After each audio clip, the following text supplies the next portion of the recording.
નમસ્કાર મિત્રો, એબી જલાલજી એજ્યુકેશનલ ચેનલમાં તમારું હાર્દિક સ્વાગત છે. પ્રધાનમંત્રી આવાસ યોજનાના અલગ અલગ યોજનાઓ બહાર પડી રહી છે. તે અંતર્ગત 2024માં ભાજપ સરકાર સત્તામાં આવ્યા પછી ઘણી બધી આવાસ યોજનાને લગતી જાહેરાતો કરવામાં આવી છે.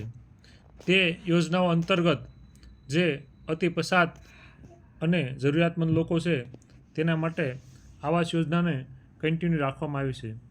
તો આપણે તેની વિગતો જોઈએ. જો અમારી ચેનલ પર તમે નવા છો તો અમારી ચેનલને લાઇક, શેર અને સબસ્ક્રાઈબર કરી દેજો, જેનાથી સરકારી યોજનાઓ, એજ્યુકેશનને લગતી માહિતી, વિવિધ જાહેરાતો તમને સૌપ્રથમ મળી રહે. આપણે જોઈએ PM આવાસ યોજના 2 કરોડ લોકોને મળશે ઘર. હવે આ લોકોને પણ પ્રોસેસમાં સામેલ કરવામાં આવ્યા, સરકારની મંજૂરી. તો પ્રધાનમંત્રી આવાસ યોજના છે તેની અંતર્ગત 2 કરોડ લોકોને ભારતની અંદર પોતાના ઘર મળશે. અને કેવા કેવા લોકોને આ લાભ મળશે તેની વિગતો આપણે અહીંયા જોઈએ. PM આવાસ યોજનાના દાયરામાં લાવવું એ કામદારોના જીવન ધોરણને સુધારવાની દિશામાં એક મહત્વપૂર્ણ પગલું છે. એટલે કે જે સ્થળાંતરિત કામદારો છે, મજૂરો છે, તેને PM આવાસ યોજનાના દાયરામાં લાવવામાં આવેલા છે. મંત્રાલયે કહ્યું કે બાંધકામ અને સ્થળાંતર કામદારો માટે 21 ઓગસ્ટ 2024ના રોજ શરૂ કરાયેલ MIS પોર્ટલ સંપૂર્ણ રીતે કાર્યરત થઈ ગયું છે. એટલે ગવર્મેન્ટ દ્વારા MIS નામનું એક પોર્ટલ ચાલુ કરવામાં આવ્યું છે. તે 21 ઓગસ્ટથી ચાલુ થઈ ગયું છે. અને જે બાંધકામ અને જે સ્થળાંતર મજૂરો હોય તે આમાં નોંધણી કરાવી શકે છે. PM આવાસ યોજના કેન્દ્રની મોદી સરકાર દેશના વધુને વધુ લોકોને આવાસ આપવાનું કામ કરી રહી છે. આ અંતર્ગત શ્રમ અને રોજગાર મંત્રાલયે કહ્યું છે તેણે આર્થિક રીતે નબળા કામદારોને પ્રધાનમંત્રી આવાસ યોજના PMAYનો લાભ આપવાની પ્રક્રિયા શરૂ કરી છે. એટલે કે જે નબળા વર્ગના જે કામદારો છે, જે કડિયા કામને એવું બધું કામ કરી રહ્યા છે, મજૂરીવાળું કામ કરી રહ્યા છે, તેવા લોકોની નોંધણી કરે અને ડાયરેક્ટ તે લોકોને આવાસ ફાળવવામાં આવશે. મંત્રાલયે નિવેદનમાં જણાવ્યું છે કે રાજ્ય સરકારને PMAY હેઠળ સ્થળાંતર કામદારો, મકાન બાંધકામ કામદારો, બીડી કામદારો, સિનેમા કામદારો, કોલસાની ખાણ સિવાયના કામદારો, કોન્ટ્રાક્ટ મજૂરો, અન્ય અસંગઠિત કામદારોને સામેલ કરવા માટે કહેવામાં આવ્યું છે. એટલે કે જે આ જે પોર્ટલ ચાલુ કરવામાં આવ્યું છે તેમાં ઉપર દર્શાવેલ અલગ અલગ જે મજૂર વર્ગના લોકો છે, જે અસંગઠિત છે, તેની નોંધણી કરવાની છે. PMAYના અમલીકરણને નાણાકીય વર્ષ 2024-25થી નાણાકીય વર્ષ 2028થી 29 સુધી લંબાવવાના પ્રસ્તાવ પર કેન્દ્રીય કેબિનેટની મંજૂરી બાદ આ નિર્ણય લેવામાં આવ્યો છે.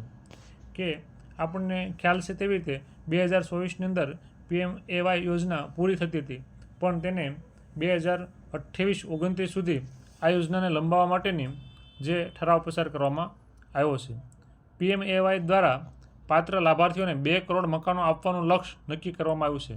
એટલે કે પ્રધાનમંત્રી આવાસ યોજના અંતર્ગત 2 કરોડ નબળા અને અસંગઠિત કામદારોને મકાન આપવાનું ટાર્ગેટ રાખવામાં આવ્યો છે.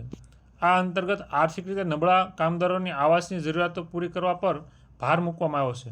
શ્રમ મંત્રાલય અનુસાર આ કામદારો સમાજના વંચિત વર્ગના છે. તેમને PM આવાસ યોજનાના દાયરામાં લાવીને તેમના જીવન ધોરણને સુધારવાની દિશામાં એક મહત્વપૂર્ણ પગલું ભરેલું છે.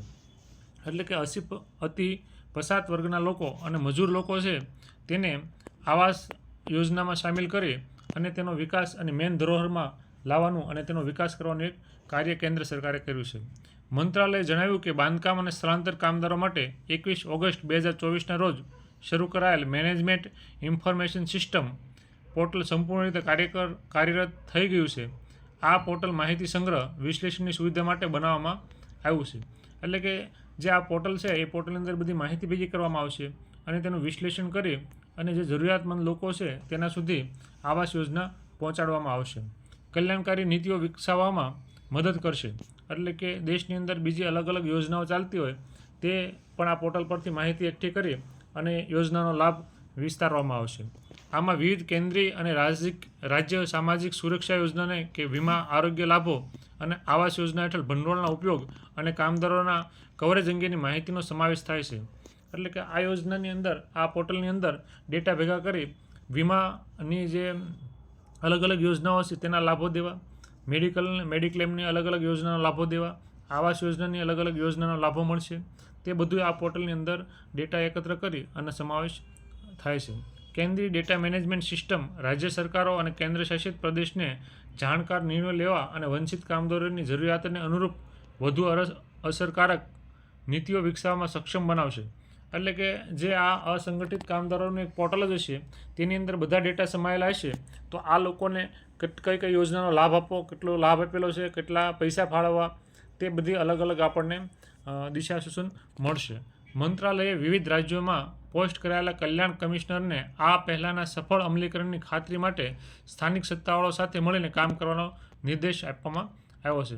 એટલે કે જે કમિશનર કક્ષાના માણસો હોય તેને સ્થાનિક લોકોના અભિપ્રાયો લઈ અને આની અંદર કાર્ય કરવાની સૂચનાઓ આપવામાં આવી છે.